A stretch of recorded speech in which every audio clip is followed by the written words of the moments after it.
அல்லாஹ் இஜ்ராயீல் அலைஹி வஸல்லம் அவர்களை நோக்கி, பூமியில் வாழப்போகும் மனிதர்களின் உயிரைப் பறிக்கும் வேலையையும் நான் உம்மிடமே தருகிறேன் என்று கூறினான். இந்த உலகத்தில் பிறந்த ஒவ்வொருவருக்கும் ஒரு நாள், ஒரு நிச்சயமான சந்திப்பு இருக்கிறது. அது மரணம்.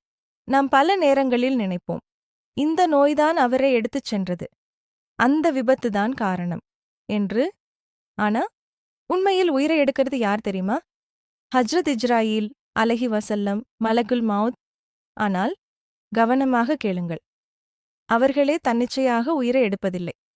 அவர்கள் செய்கிறதெல்லாம் அல்லாஹ்வின் கட்டளையை மட்டும் நிறைவேற்றுவதுதான். குர்ஆன் அல்லாஹ் கூறுகிறான், உங்களிடம் நியமிக்கப்பட்ட மரணத்தின் தூதன் உங்களுடைய உயிரைப் பெறுவான். அதாவது ஒவ்வொரு உயிரும், ஒவ்வொரு மூச்சும் அல்லாஹ்வின் தீர்மானத்தில்தான் முடிகிறது.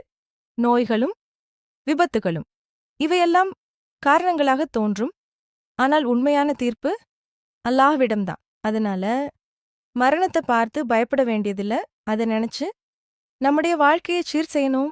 இன்று நமக்கு நேரம் இருக்கு, நாளை இருக்கும் என யாருக்கும் உறுதி இல்லை.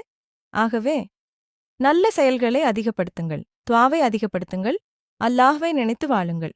ஏனெனில் ஒரு நாள் அந்த அழைப்பு நமக்காகவும் வரும்.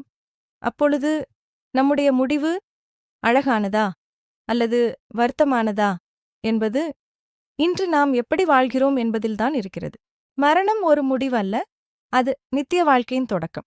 இன்னும் பல முக்கியமான விஷயங்கள் இருக்கின்றன. அடுத்த வீடியோவில் சந்திப்போம். சப்ஸ்கிரைப் சொல்ல மறக்காதீர்கள். அஸ்ஸலாமு அலைக்கும்.